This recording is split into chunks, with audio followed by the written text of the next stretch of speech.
अस्सलामुअलैकुम friends, I am Bahram. History and timeline of chemistry के इस एपिसोड 3 में हम फिलोजिस्टन पीरियड को डिस्कस करेंगे। इससे पहले एपिसोड 2 में हमने इस्लामिक या मुस्लिम पीरियड में अरब मुसलमान कीमियादानों के कामों को डिटेल में डिस्कस किया था। तो आइए जी शुरू करते हैं आज के एपिसोड को। What is phlogiston theory? It was a chemical theory of that time. इसमें यह कहा गया कि मटेरियल्स जब जलते हैं तो एक मादा खारिज करते हैं जिसे फिलोजिस्टन कहा गया। एक्चुअली फिलोजिस्टन का तस्वुर 18वीं सदी के शुरू में जॉर्ज अर्नेस्ट ने दिया था। फिलोजिस्टन उस वक्त का एक बासर केमिकल तस्वुर था क्योंकि ये एक आम फैशन में बहुत ज़्यादा वजाहत करता था। जॉर्ज का मानना था कि हर कम्बस्टिबल सब्सटेंस यानी हर आतिशगीर मादे में आग का एक यूनिक कंपोनेंट होता है। उस कंपोनेंट को उसने फिलोजिस्टन का नाम दिया। फिलोजिस्टन ग्रीक वर्ड इनफ्लेमेबल से लिया गया है। उसने मजीद वजाहत दी कि जब चारकोल यानी कोयले को बर्न किया जाता है तो उसका वेट कम हो जाता है क्योंकि कोयले में से फिलोजिस्टन कंपोनेंट रिलीज हो जाता है।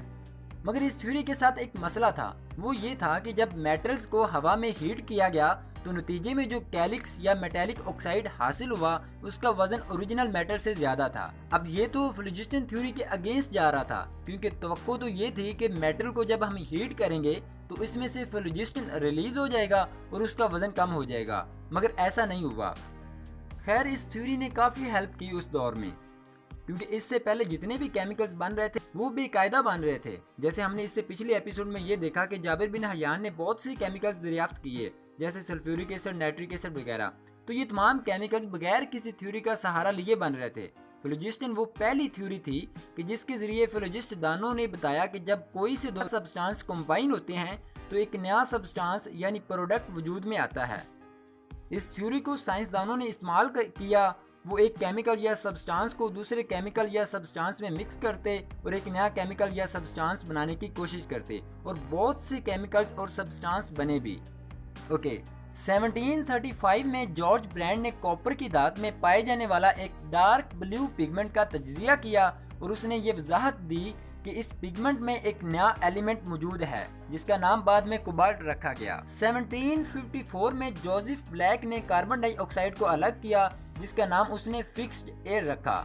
जोसेफ ब्लैक ने थर्मोकेमिस्ट्री को एक्सप्लेन करने के लिए लेटेंट हीट का तस्वुर भी पेश किया। फिर 1757 में लेउस क्लॉडे ने कैकोडाइल ऑक्साइड को डिस्कवर किया जिसे फर्स्ट सिंथेटिक ऑर्गेनोमेटेलिक कंपाउंड समझा जाता है। उसके बाद 1766 में हेनरी कैवेंडिश ने हाइड्रोजन गैस को दरियाफ्त किया।